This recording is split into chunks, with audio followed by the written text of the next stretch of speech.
Hello and welcome to Personable, a podcast focused on speaking to the world's best, enabling you to become the best that you can be. My name is Harvey Bracken-Smith, and today I'm honoured to be joined by Laurent Morali. He is the CEO of Kushner, a former director at Callion Securities, a former foreign desk manager and vice president at Credit Lyon, and is a graduate from Toulouse Business School. I don't know if my French accent was any good there, but I did my best. So I'm incredibly excited to speak to you today, Laurent. I was wondering if you could take me on the journey of how you've gone through this extraordinary career to becoming the CEO of Kushner. Okay, thank you, Harvey, for having me. It's a pleasure. And I must start by saying that I've been watching a few episodes and listening to your story, and I was very touched by it. You should know that, and I'm sure we'll have a chance to talk about different things, but particularly the reason why you started this podcast, which really spoke to me. But we'll get to it.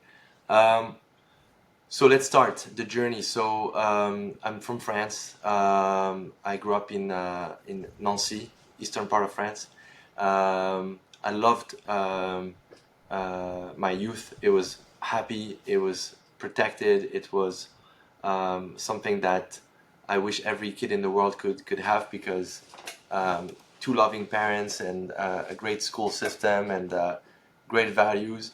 And I think that there's something to be said about the educational system in France back in the day, which was really terrific. And then after doing 2 years of preparatory classes, I joined Toulouse Business School, as you mentioned, in 1995, graduated in 1998. Those were 3 amazing years. Some of my best friends come from my time in Toulouse. In Toulouse, my major was finance and capital markets.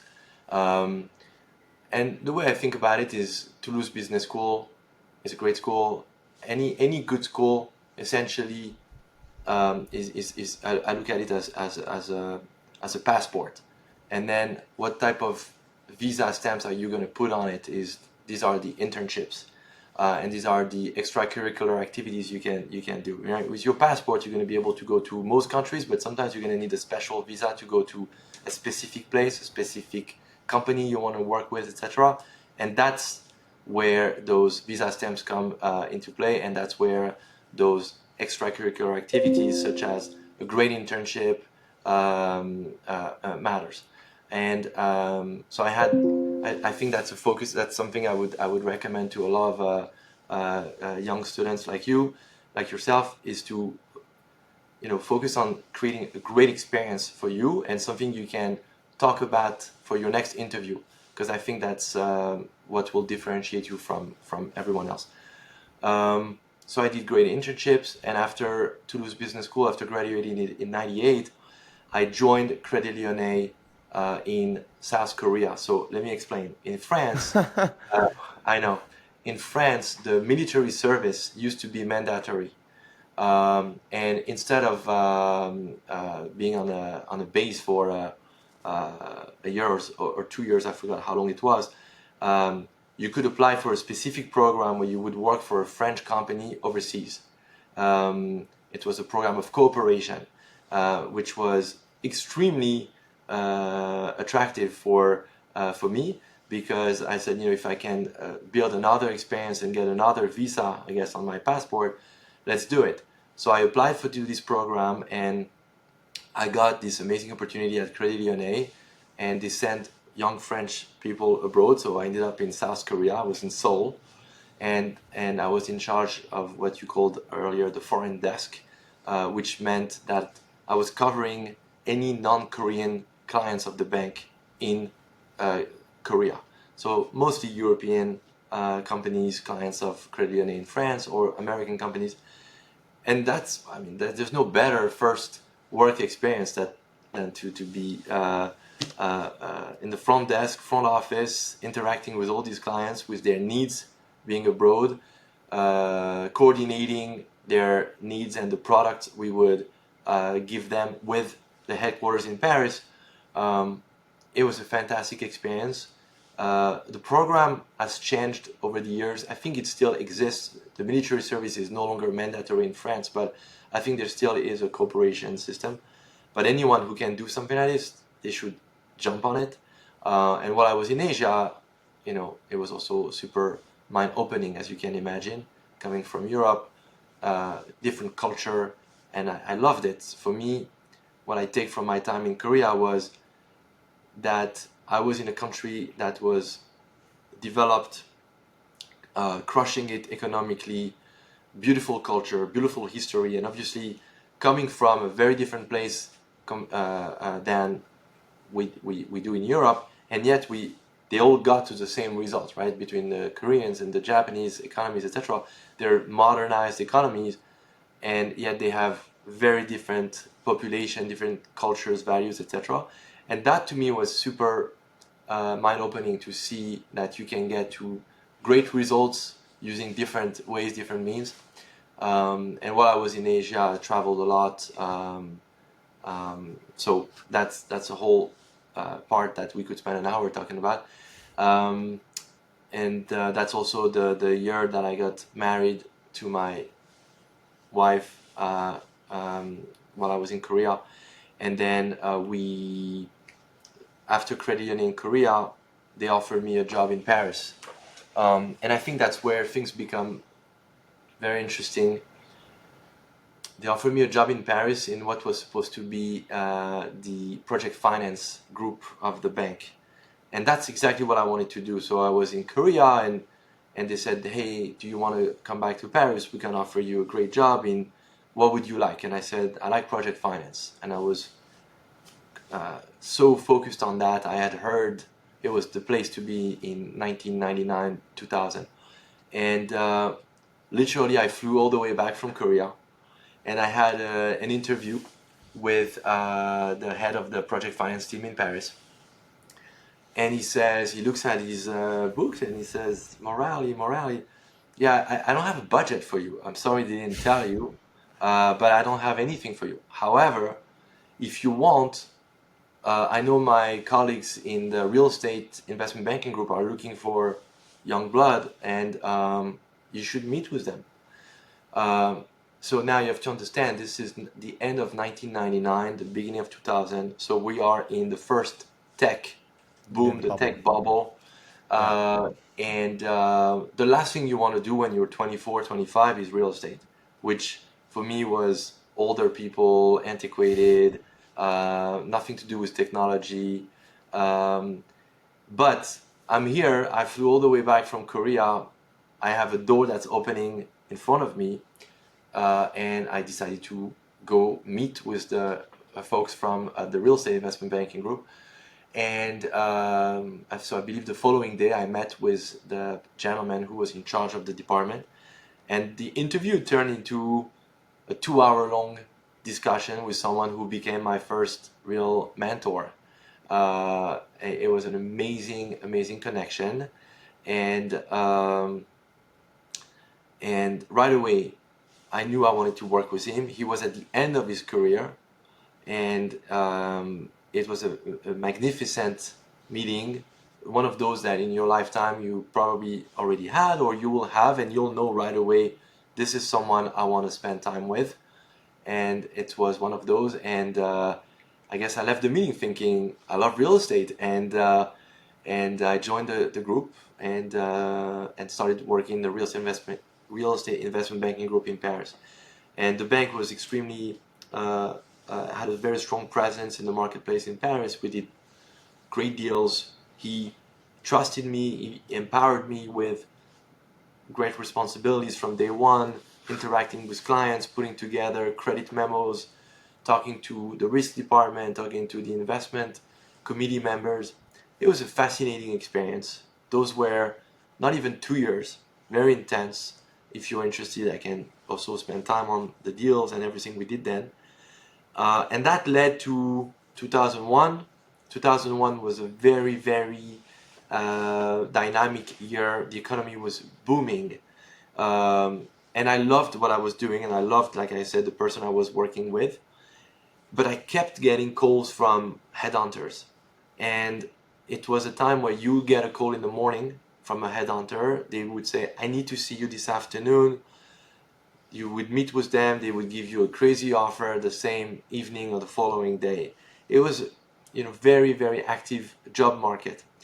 And for the record, I mean, that mentor and has unfortunately passed away since then. And I told him at the time, I really did not want to leave. I wanted to stay with him, but I went to him one day. I said, listen, this is what I am. I love working with you, but they're offering me double pay over there. What should we do, etc. And long story short, the bank, did not want me to leave the bank, and they offered me a great opportunity to go work in New York City, in the same group in New York. And having been exposed to working abroad in the past, I was very much open to it. And that's something that I said, similar to what I said earlier, that door opens, open the door, you go explore. So I came to New York for the first time in my life. It was my second time in the US. We should talk about the first time later, but the second time in the US, but first time in New York City. It was July 2001. And I met with who was going to become my boss and my team. I'll be candid, I did not feel welcome, because clearly I was coming from the Paris team, and Paris told New York, you got to take this guy, and they were like, we're good. So I came back to Paris after 2 days, not being sure if I wanted to be there or not. And I met with my 4 best friends in Paris, and I updated them on the last 3 days, which had been crazy, which I didn't even tell them I was in New York. I said, hey, I just came back from New York. I have this opportunity. What should I do? And they all said to me, they said, you should absolutely go. It's going to be amazing. And you should go. And so, long story short, I decided to go. I told the bank, okay, let's do it. I'll be in New York and I'll figure it out. And if it doesn't work, I'll come back to Paris. And I was supposed to come here in September 2001. Now, of course, we all know what happened in September 2001 in New York City. It was 9/11. And my wife at the time was 6 months pregnant with our first son. And my boss in Paris said, Laurent, you're supposed to leave in 2 weeks to New York City. Right now, it's a war zone. Your wife is pregnant. Do you want to wait until the baby is born and you'll go in March or something?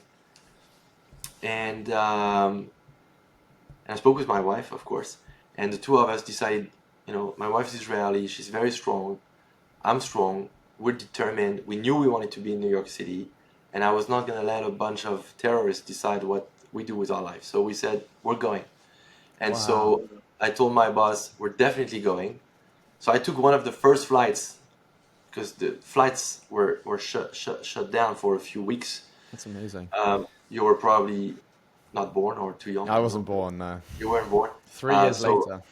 So I'll tell you that there were no flights to New York for, I don't know, I want to say 2 weeks. I'm not really sure.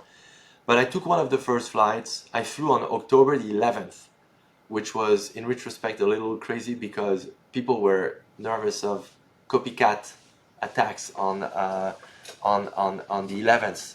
And we were very, very few people on that flight from American Airlines. But American Airlines wanted to make a point of saying, we're flying to New York, we're not scared. And I was on that plane, and we landed, and then they started talking about the anthrax. There was a threat of anthrax, so the chemical weapon. So I came here, I landed at the hotel, I got robbed my first night in New York City. It was a terrible experience, but I said, I'm here and I'm going to figure it out. So I stayed at a hotel in Midtown Manhattan, and I was there by myself for 3 weeks. I found ourselves an apartment. I settled with the bank, at the bank, and then my wife joined me 3 weeks later. And by the time she came, I had an apartment. I found a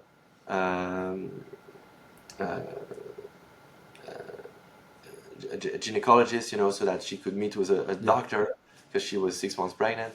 And so that's it. We were all set, and so then we started in New York working at the bank. Then from the bank, I was doing a lot of super exciting deals with that person who it then became my second mentor, a fantastic boss, who welcomed me, who helped me. The first months in New York were very, very tough, right? Post 9/11, the mood was very low. And again, people were not waiting for Laurent Morali anywhere, right? No one is waiting for you anywhere. So I had to show them that I could bring something. So I kept my head down. I worked really hard. I passed my Series 7. I passed my Series 63 to be compliant. I showed them that I could deliver. And only after I was able to deliver a few things, then they started really talking to me, embracing me, and having me part of the team. And that was that. And then in 2006-7 is when I met the Kushner family, who were one of the clients of the bank. And I worked with them on a deal, and we had a great connection, which was another moment, aha moment, where you meet with someone, it's more than just a deal.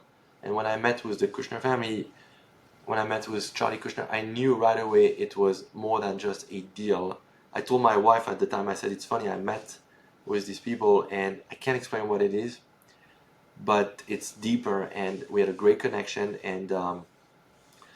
And sure enough, a few months later, they offered me a job, and I had the privilege of joining them in February 2008, 17 years ago exactly. So I joined them. Given my background in finance, my first job was being in charge of all their financings. That was 2008, 2009. The world was collapsing. So we had a few, obviously, fire drills like everyone else in the industry, but it was a great training by combat, I would say, with Charlie, with Jed, and the entire team. And then starting in 2010, 2011, we started playing offense. That's also when I started being in charge of acquisitions, and then the evolution took place naturally. And in 2016, I became president of the firm. At the time where Jed Kushner was the CEO, then Jed left to Washington to work in the administration. And then when it was clear that he wouldn't come back in 2021, I became CEO, and we promoted Nicole Kushner, my partner, as the president of the firm, and that's how I became CEO of the firm. Yeah, I mean, that's a fantastic story. I even wrote down on my iPad, fantastic storyteller. So if that means anything coming from me, I really enjoyed hearing about your journey there, and I feel like there's a lot more to dive into. But for those listening that haven't heard of Kushner before, could you describe what Kushner is, and where your business is geographically, what you invest in, etc.?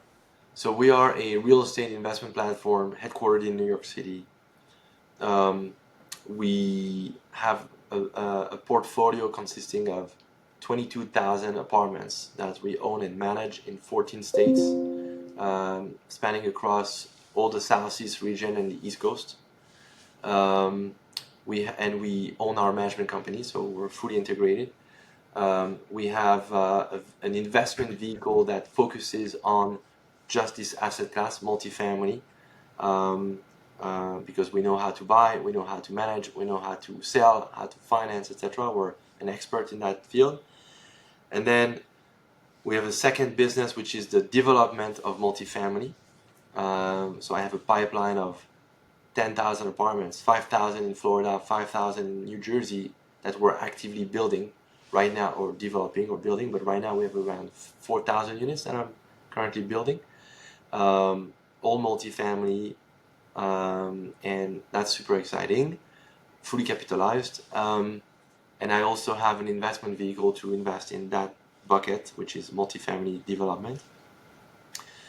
And then we have a lending business where we have deployed capital to lend money to other developers. And there's always a multifamily angle to it.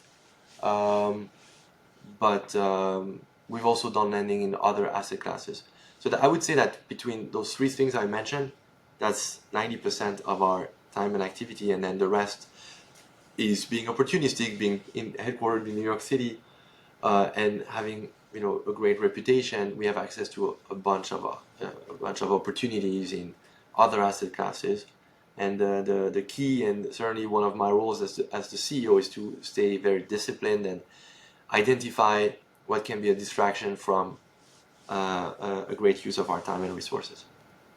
Yeah, as you know, in America and across the world, there's a huge fascination with the rich and wealthy. You know, you have celebrity kids who are already celebrities just because of their name and just because of their status.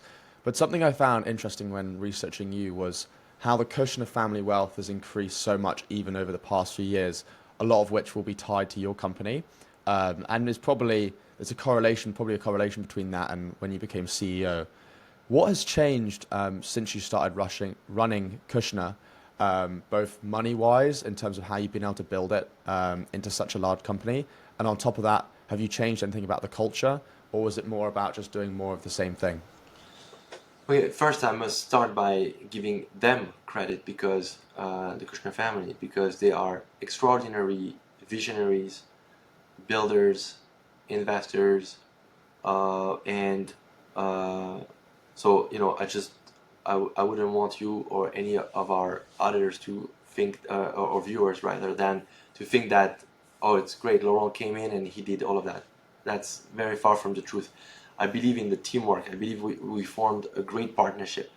So you have the basis, which is the family and who they are, and then of course then there's what I brought, which was, I guess, I think, and I think it's also a good talking point, is that I worked 10 years at a bank before joining the Kushner family. So before being an investor myself, I was a lender, and I had a very good understanding of risk and of credit and identifying risk and how to mitigate risk. And I think that's something that I recommend to a lot of younger folks right now, that if they're going to start their career in banking or lending, I think it's a fantastic way to understand risk and being a great investor later on.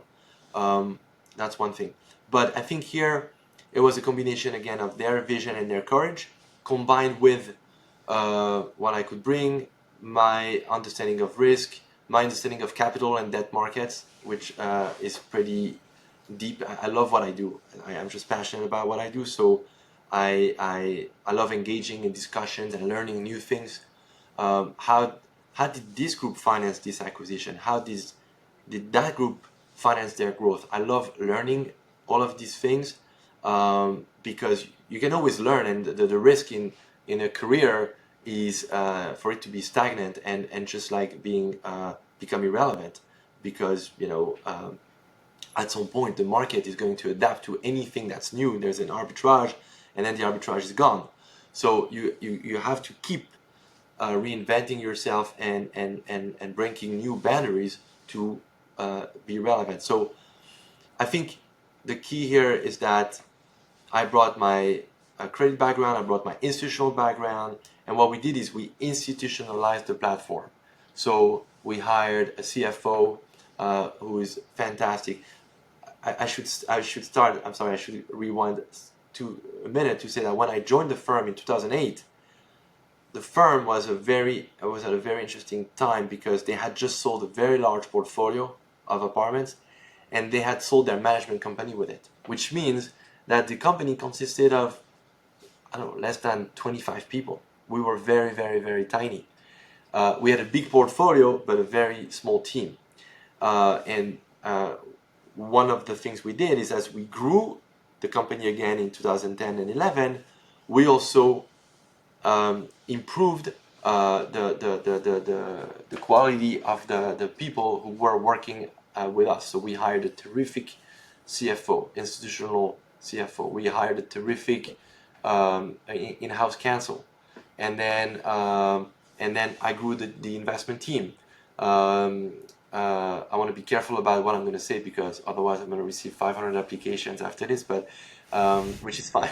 But we have a fantastic internship program where 500,000, 500,000. exactly, we have a fantastic internship program where the team that is currently leading all of our investments is made up of interns who started with us 15 years ago.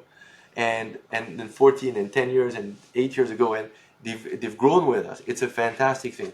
And so we have a terrific team. They were all trained by on the investment team. I take a lot of pride because I trained a lot of them, and then they are training the next generation, and it's a great group of folks. And then our CFO hired institutional quality controllers, account managers, etc. Then we have a fantastic person, also partner, is my partner, who is in charge of development and construction, who also built his own team. And so you take them one by one, and now we're a very different company than we were 17 years ago, because, as I said, 22,000 units, 10,000 units we're building. And so the company today is 600 people, if I include all of the property managers and the leasing teams, etc. At the head office in New York, I think we're around 45, 50, and then in New Jersey, we have a back office with 100 people. But yeah, I think it's teamwork. I'm a big believer in teamwork, and I think you can see it in our company today, where there's no culture of there's no culture of I brought this, I did this. It's very much while Ben and I are working on this opportunity, I know that Matt and Nick are working on this other opportunity. So it's we're all rowing in the same direction together. I'm a big believer in that as a culture to grow a business.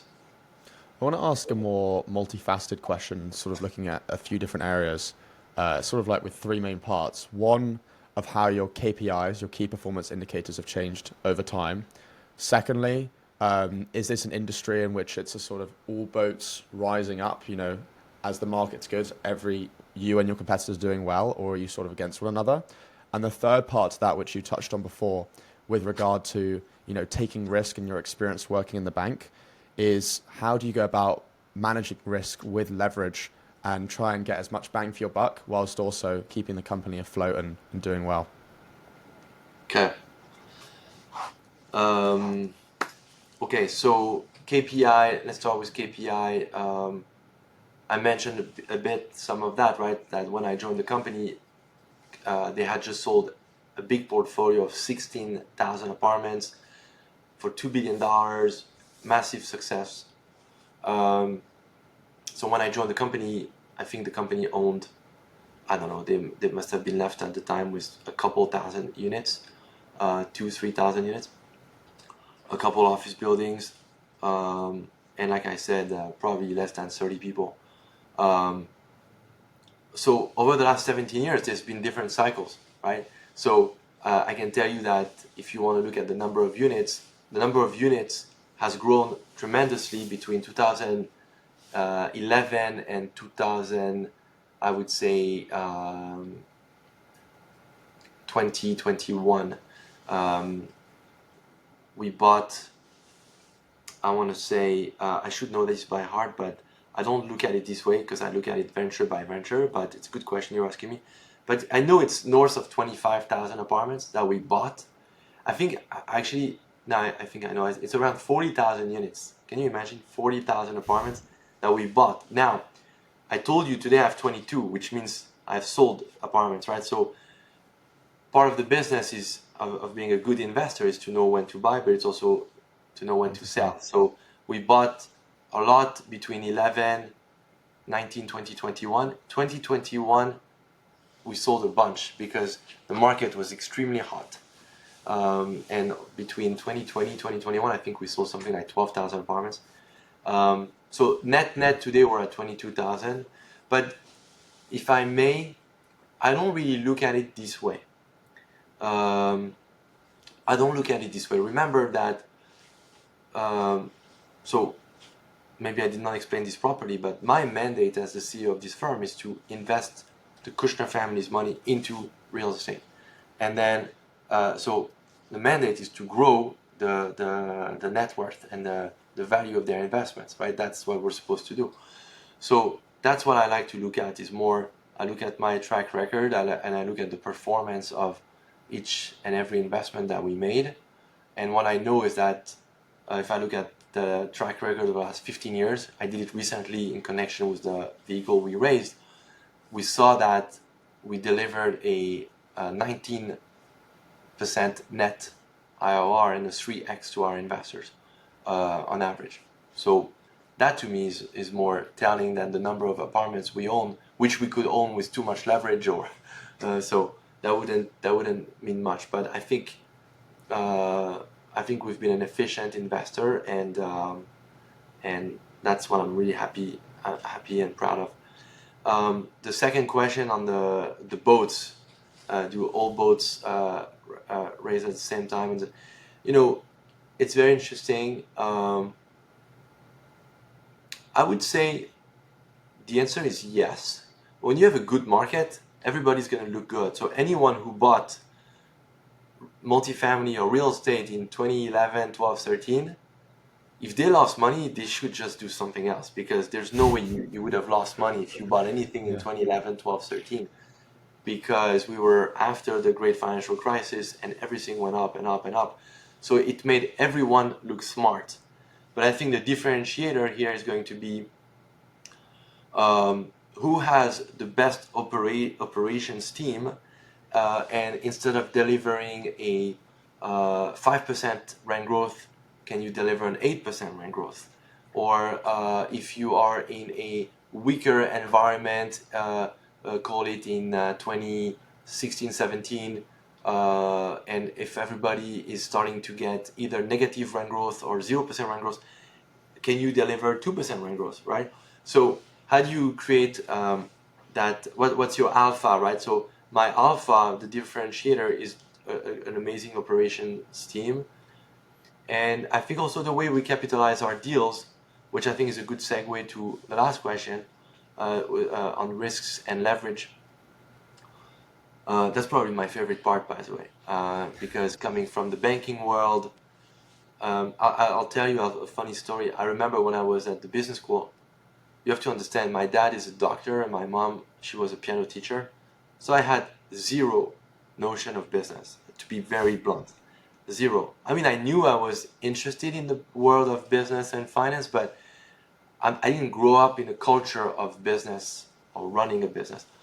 But I remember specifically I was in the class of finance, and when the teacher wrote on the board, she started talking about the concept of leverage, and she showed us with the effect of leverage. And I remember my brain got wing, like this.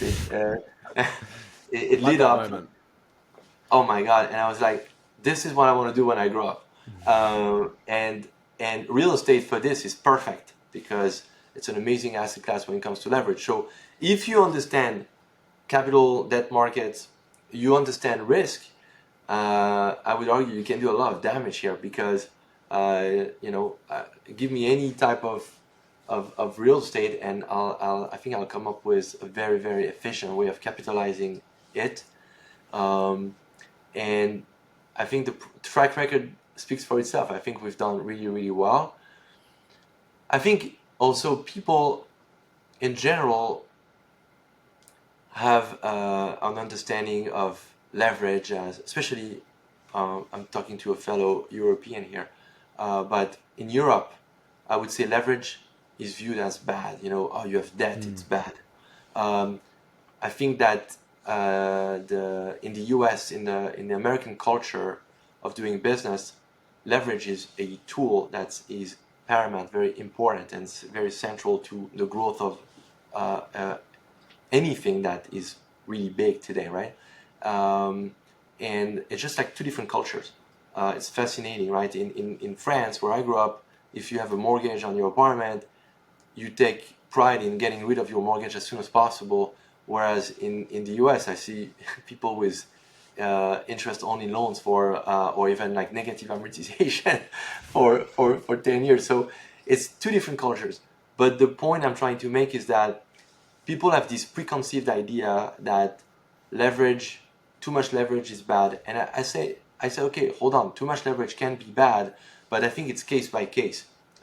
Look at your debt service coverage ratio, right? Because 70% leverage on an office building is very different from 70% leverage on a cash flowing multifamily property or on a piece of dirt, right? On a piece of dirt, 70%, if the land is not entitled, okay, that's very risky.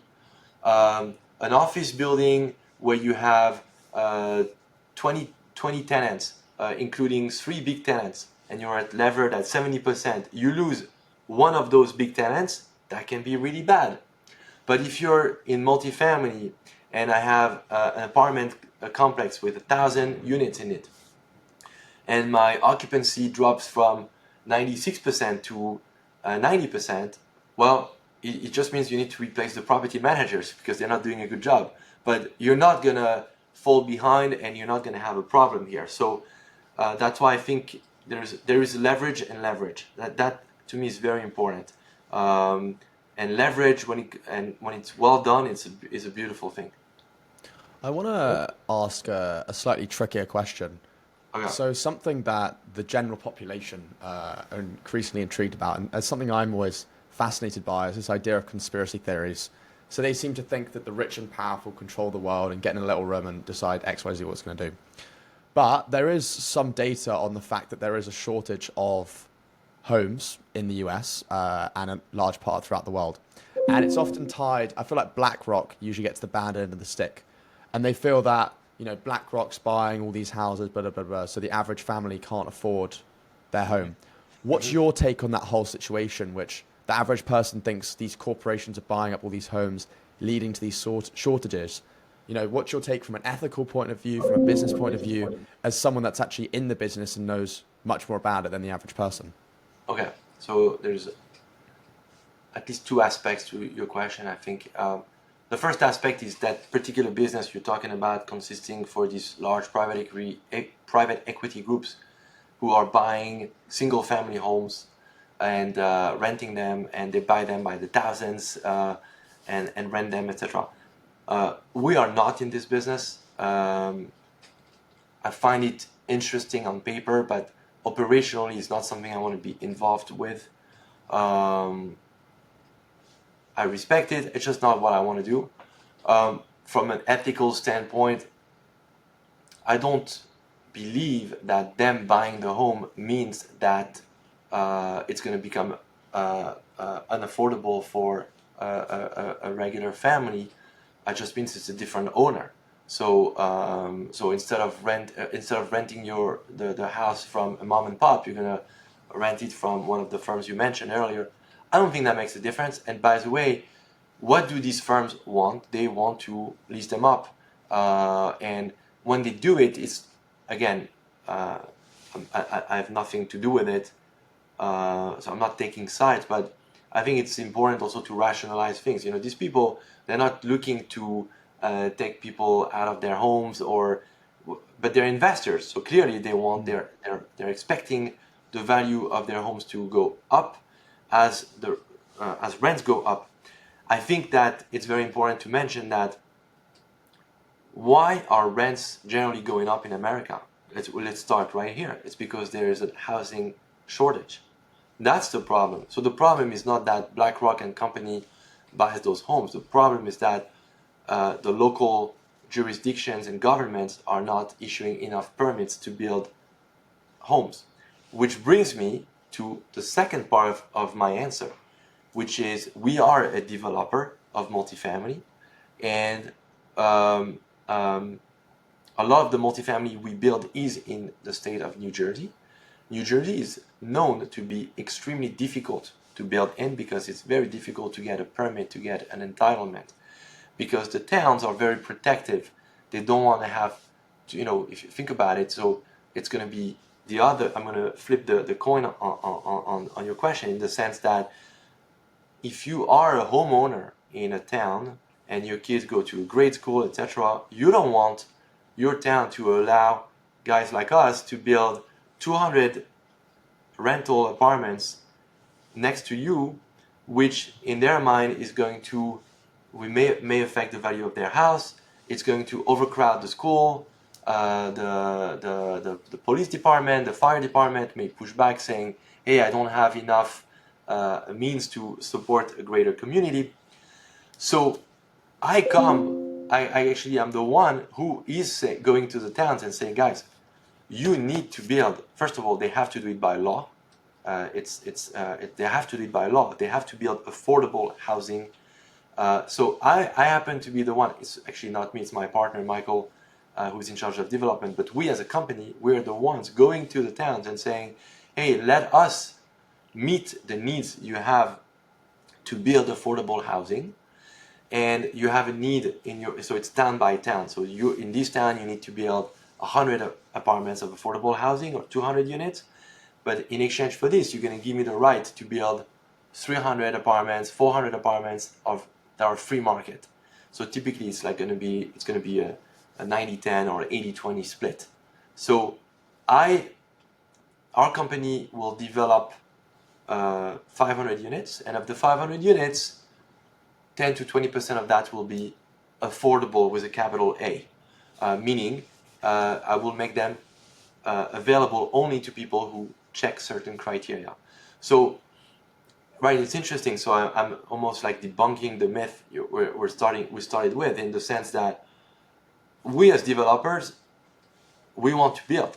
And if you think about it, because you're going into a great school, and I know you know that's like lesson number 1 in microeconomics, it's all supply and demand.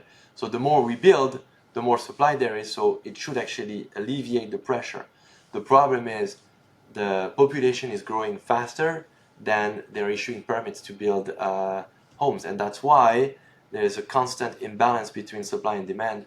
And then it's sub-market by sub-market, but as you can imagine, when you had the great migration of people during COVID from the northeast to the southeast, it exacerbated that imbalance in the southeastern markets, and that's why you had crazy rent growth in the southeast in 2020 and 2021.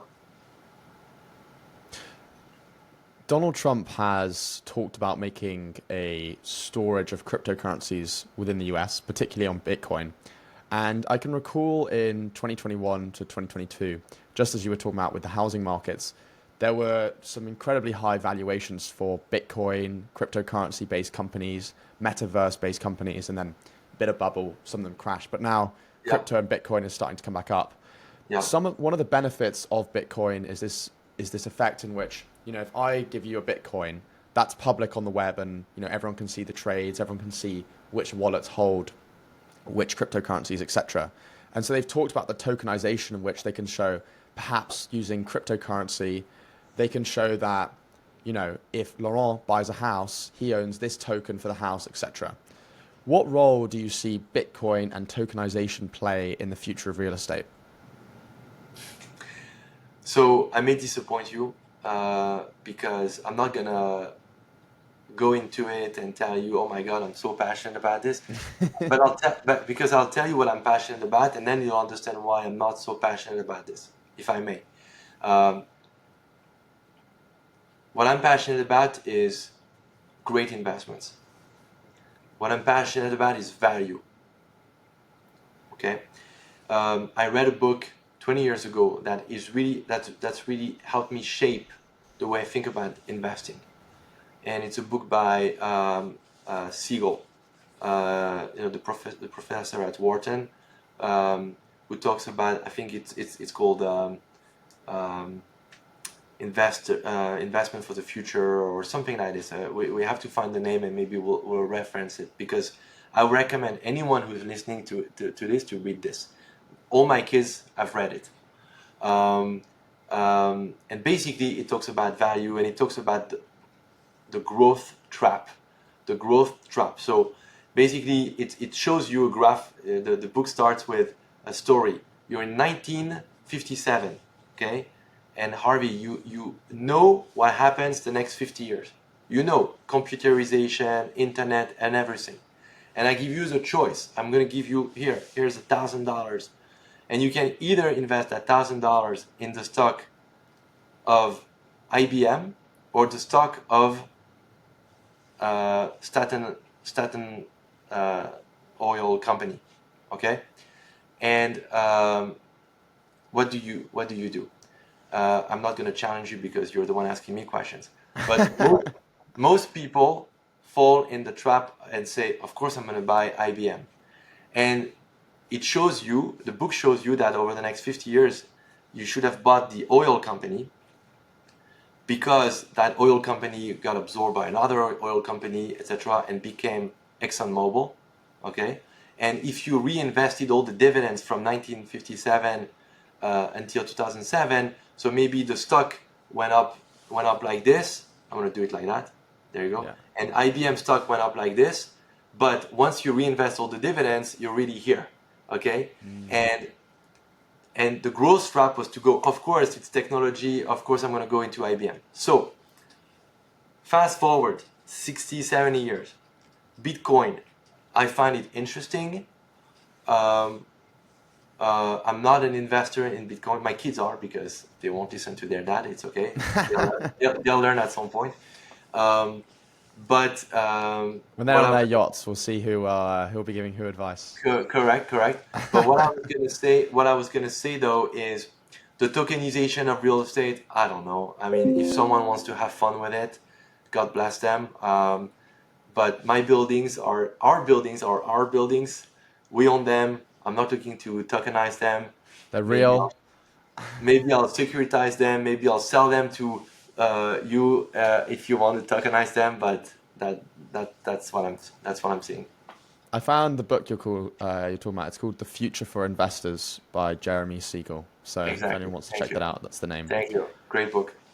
I think a big thing on social media is this idea of, these really wealthy people that for some reason they give all their advice online.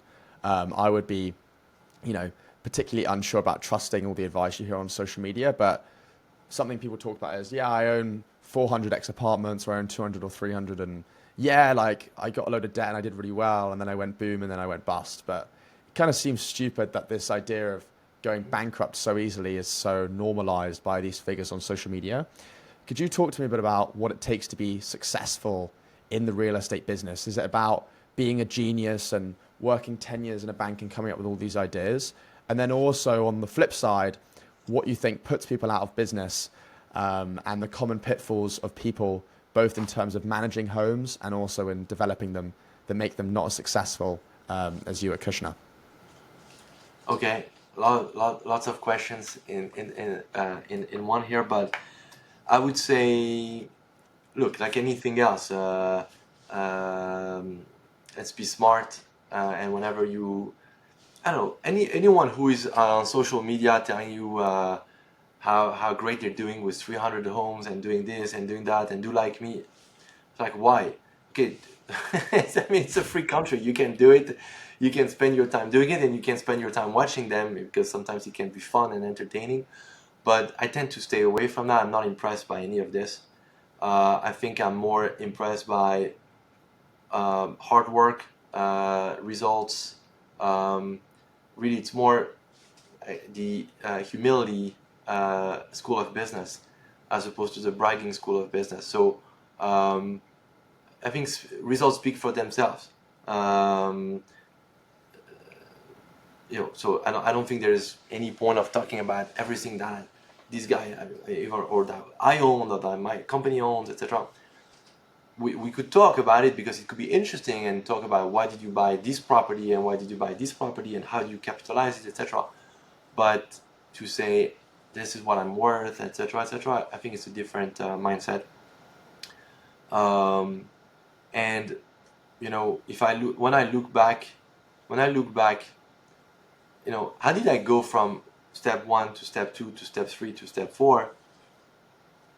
Very often it's because it's doors that are opening, and being curious enough to open them. Because very often you may, not you, Harvey, but anyone, it happens to a lot of people, a lot of us. Sometimes there are opportunities right in front of us and we don't see them.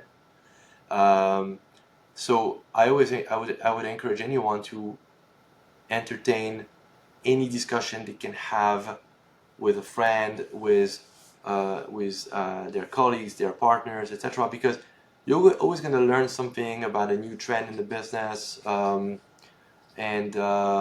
it's good to have an idea of where you want to go and where you want to be. I think it's good to have a goal. What are your goals, right? What's your goal?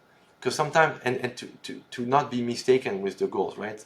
Sometimes someone's going to say, oh, my goal is to be a big boss at a bank. I said, no, that's not what your goal is. Your goal is to make a lot of money. So, so you just have to reframe it a little bit.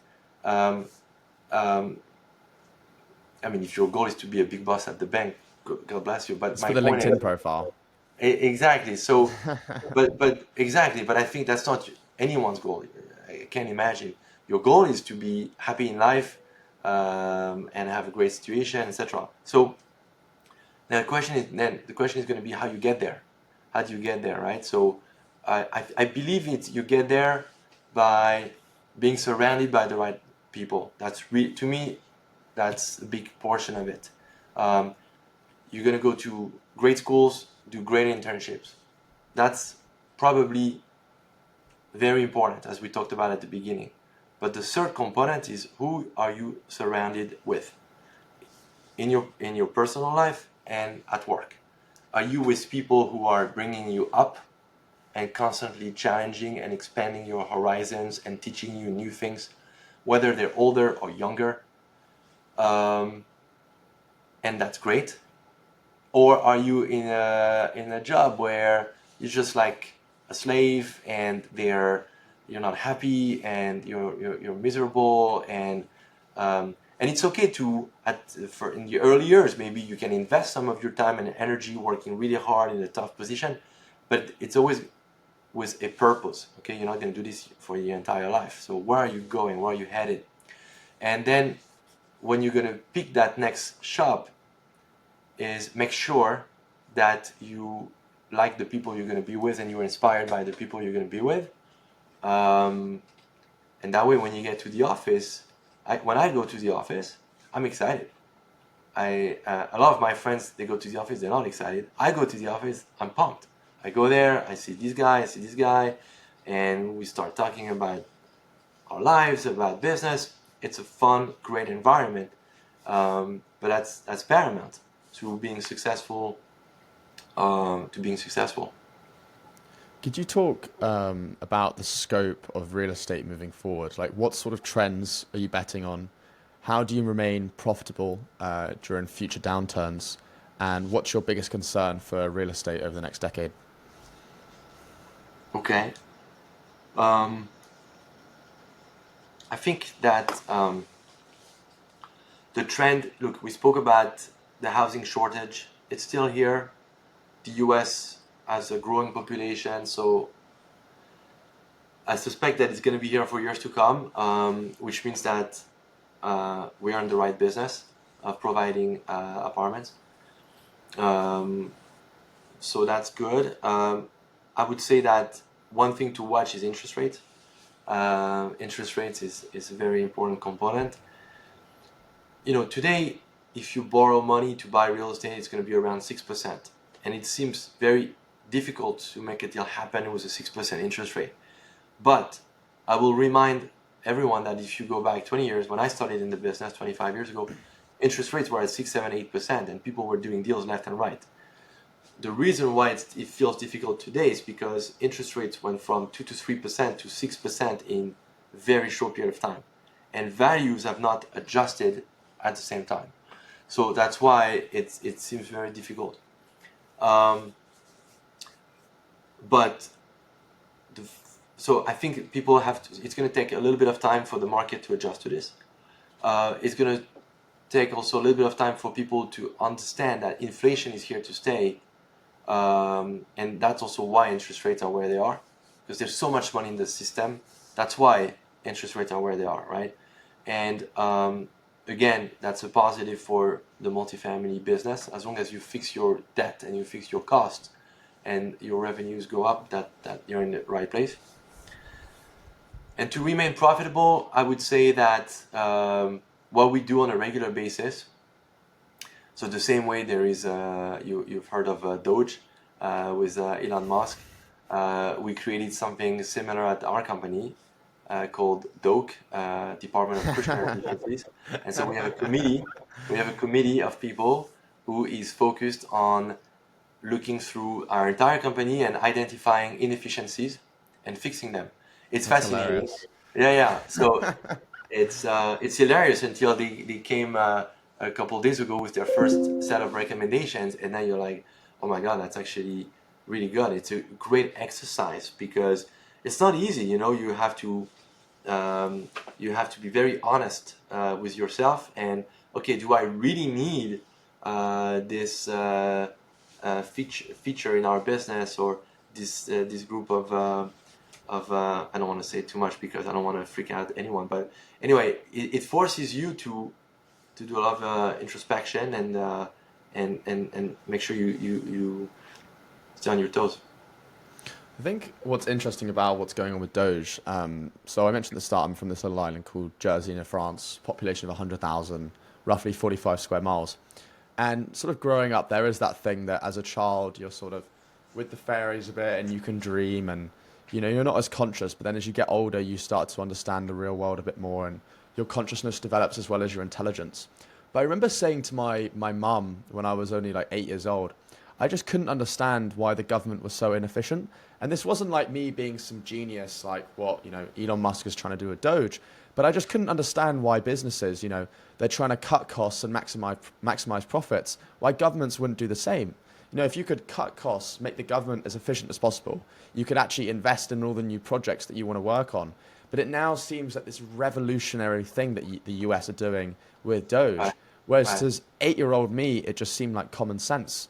It's just that this whole world is backwards, in which now with Donald Trump, you've got whatever people think of his policies, you've got a businessman in office who's going Correct. to try and do the most with your money. I don't get why that's not encouraged elsewhere throughout the world.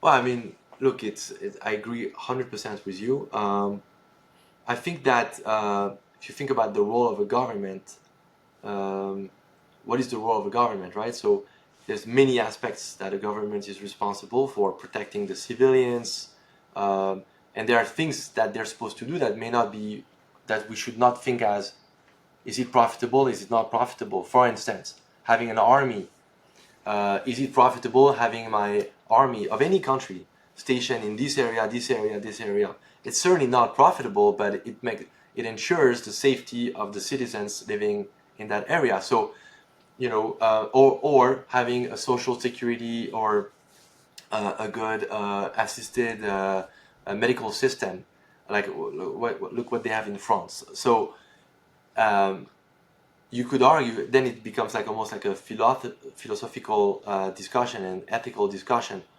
What do you do with citizens who don't have the means to have access to medicine or the best healthcare or education? Do you leave them on the side, or do you give them some support? And do you think of it as a profitable endeavor, or do you think of it as no, I need to do this in order to prevent maybe a revolution later or some social imbalance which I'm not comfortable living with. So I think it's for anyone to answer that question. But I think that's also why it's not as black and white, because I think a government is tasked with things that no private company would want to do. I believe. Um, with that said, I believe that this was taken to a whole other level of inefficiencies, and it's governed by bureaucrats who go to schools of bureaucrats and have zero notion of business. And I believe that it's good to have business people now overlooking and monitoring those departments and these initiatives to make sure that anything we can save here and there, we should do it. So I hope I answered that question. Yeah, I'm probably gonna maybe agree to disagree a little bit on that notion because I think, although as you say, like there's the social security bit in France, I'm not sure about France, but definitely in the UK, there's free healthcare through the NHS. So there are parts to spending more money, as you mentioned, with troops around the world. Trying to provide things. It's not just about necessarily saving money. I agree with you on that point, but I also agree with you on this. It's in terms of what I'm talking about is efficiency. So, how quickly stuff is done. Like the NHS, although healthcare is free, the waiting lines are ridiculous. If you want to get tested for autism, for example, the waiting lines, it takes 6 months to get an appointment. Cancer treatments, keeps getting pushed back.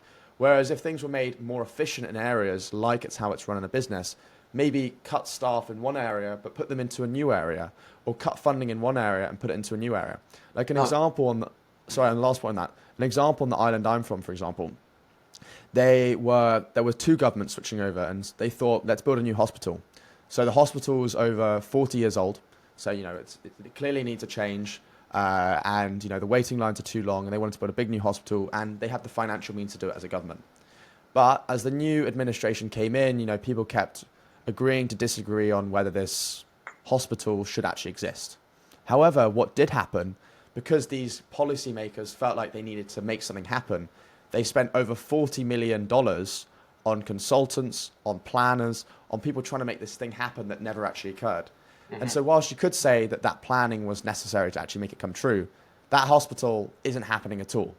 And I think that's a clear example of $40 million that could have been spent on other things. And whilst there is the benefit of hindsight in this scenario on that $40 million being spent on other things, I think in a business, if I told you I spent $40 million on something when you don't have the $40 million to spend, it's not like the government of Jersey is Apple or Google or Meta or Nvidia that has that money to throw around. I think that emphasis on efficiency and spending money, really thinking about it, where it should be spent before being like, oh, well, our commitment is to throw this and throw this and throw this. So that's more my take on that sort of situation. I totally agree. I mean, look, there's a lot of people who, in the public sector, if they were doing that in the private sector, they would be fired immediately, right? So in the public sector, that's the only place where you can have someone in a position for 10 years doing the same thing with no result, and at the end of 10 years, you're going to call him an expert. Whereas in the private sector, the guy would have been fired after 2 years. You know what I'm saying? So I think we're saying the same thing, which is there are some things that you can't really, that the society needs to provide to the poorest and the weakest.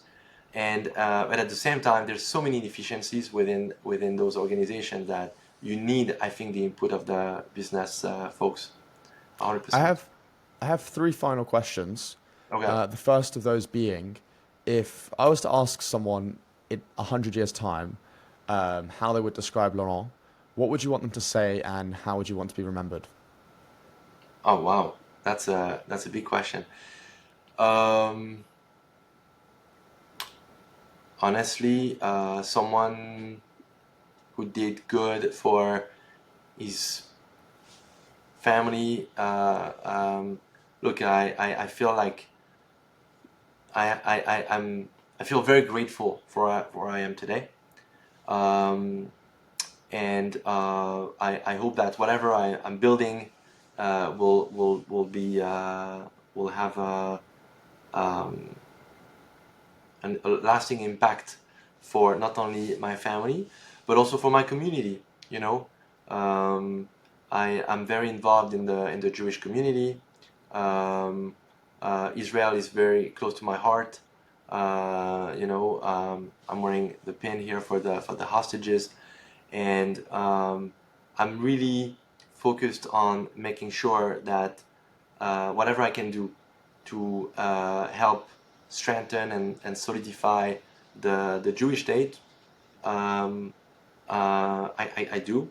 And so I hope that in 100 years they'll recognize that there were some folks 100 years ago who were thinking about them 100 years later. That's that. What's next for you? Next for me after this podcast? Sure. Next year to 2 years, 5 years, 10 years, whatever scope you want to put it on. Sure. So I just turned 50 actually last week. Congratulations. Thank you, which was a beautiful milestone. And again, feeling blessed of being surrounded by a fantastic family and group of friends and colleagues. Honestly, the next 5 years, 3 years, I want to keep doing what I'm doing. I want to keep growing, keep learning, keep training, keep elevating the people who are working with me.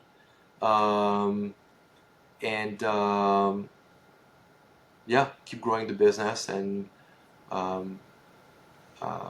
take advantage of what life has to offer, candidly. I like to travel. I have this dual, triple culture exposure between Europe and the US, and I cherish it, and I want to take advantage of it. And my final question, and I ask this to every guest on Personable, is what is one thing that you would want a listener to take away from this episode? Um, I would go back to the notion of um, okay, the whole notion of being patient. It's a long game. It's a very long game. When we are 20, 22, 25 years old, 30 years old, we want things fast, quickly. Um, and um, and I wanted them too. Okay, don't get me wrong. But what I've learned is that as much as I had this grand plan, pretty much nothing happened the way I had it planned in my head when I was 23, 24, and I thought I was going to work in project finance and in banking for the rest of my life, because the first minute of my trip in this journey was, hey, you don't have a job in project finance, and I ended up in real estate. So it's understanding, it's having a goal in your head of where you really want to be in 10, 20, 30 years, who you want to be in 10, 20, 30 years, and how you get there. And as long as you know where you want to be, whether you take that path or this path, doesn't really matter. I think it's the key is to be, like I said, surrounded by good people, being in a vehicle of growth, whether it's a bank or a company. It's got to be a company that's going to give you exposure to things that are interesting, and a company that's busy, right? You're doing deals, so you're exposed, and so you're learning and you're meeting new people. That's what I would encourage you, and always keeping your eyes on the ball, but understanding that it's a long game, and being patient, and trusting the process. When I first started this podcast, my goal was to interview the world's best in their given fields, and I feel like I hit that from episode one. But I feel truly honoured to be able to talk to you today as someone that is quite literally at the top of their field on an international level. I think what you've done at Kushner and throughout your career is truly incredible. I think it's exciting that you worked in South Korea, France, New York, and it's something that I've done educationally wise as well, and trying to bring in lots of different perspectives. And I also think you're a fantastic storyteller. Steve Jobs says that the best storytellers rise to the top, and I think you're a great example of that. Um, Thank I I really enjoyed listening to you today. I think there's a lot for me and my listeners to take away, and I guess hopefully you're going to have a lot more internship applicants moving forward. Thank you. Thanks to you, Harvey. But I enjoyed it. I think you're a fantastic young man. I love respect for what you're doing with the goal of helping and educating your other young folks out there. I just want to say one last thing, if I may, is that I was very touched by your story of how you started the podcast and why you started it, starting with the passing of your mother that you lost to cancer, if I recall correctly. And I did too lose my mom to cancer in 2018, and it was very difficult, and I was very, very touched because I'm very, very close. I was very close to my mother. But so one thing I took from that whole experience is that there's nothing like it, and it's very difficult to explain to people who have the two parents what it means to lose a parent. Um, but I found ways to I guess have my mom in my life and connect to her in very different ways than I did when she was alive. And all I can say is that I hope that you know find those same ways to connect with her, and that you can keep on honoring her memory by doing great things. Thank you very much, Laurent. Thank you, Harvey. Bye.